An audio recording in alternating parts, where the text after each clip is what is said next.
Hi, second graders. We have a great story that we're going to be reading today, which is the story Wolf, Wolf on page 136. So if you haven't already read the story, make sure that you hit pause on our video right now and you come back after you've read it, because we don't want to give away the story. That wouldn't be any fun for you. All right, are you back? Okay. Wolf, Wolf kind of reminds me of the little boy who cried wolf from earlier this week. But this version was a little different, wasn't it? In fact, I like this one better. I do too. So in this story, we have a wolf. He's kind of old, and he's sitting at home, and he's realizing that his garden is kind of a mess. It's filled with weeds, and he is hungry. Yes, he cannot find any of his fruits or vegetables because his garden is so overrun with weeds. Yeah, that's got to be a problem. If I were hungry and I had a garden filled with weeds, I wouldn't be very happy.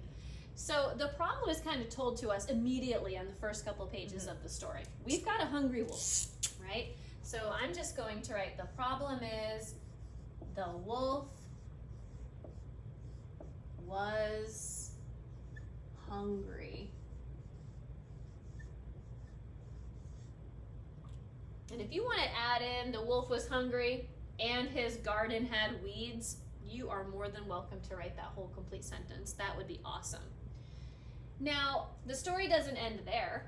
That would have been a boring story. Yes. Anytime there's a problem in a story, the main character often takes steps to try and solve that problem.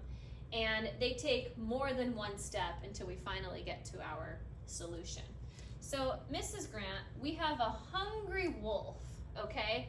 And all of a sudden, he hears, wolf, wolf. What's going on? Well, what he thinks is going on and what's really going on are two different things. Yeah. But from the wolf's perspective, what he thinks is going on is that the boy has food for him. He thinks the boy has food for him. Yeah. So I'm going to write, which is so funny to me, the wolf thinks the boy has food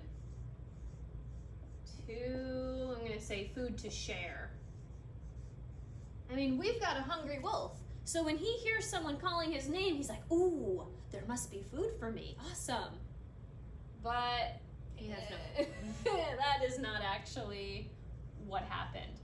So what does the wolf eventually decide to do after he realizes that was kind of just a joke? There wasn't really any food to share. Well, that happens a few times, and he kind of gets sick of getting a joke getting played on him by that same boy, so he decides to turn the tables and play a trick on the boy. Yep. The wolf plays a trick on the boy. And I love the trick, and the boy totally falls for it. And what I love the most is that at the end of the story, the wolf gets the goat. He does. He really does get the goat, but he doesn't end up eating it. No, we think he is. The whole time I'm thinking, oh, he finally got his goat. He's going to eat the goat. Now he has dinner. Yeah. But that's not what happens. It's not what happened. Yet, I would say by the end of the story, he wasn't hungry anymore. Nope. So he didn't eat the goat. He's no longer hungry. We aren't going to tell you what the solution is. This time, we really want you to go back into the story, and I want to know what happened with the goat at the end of the story. How was the wolf's problem solved?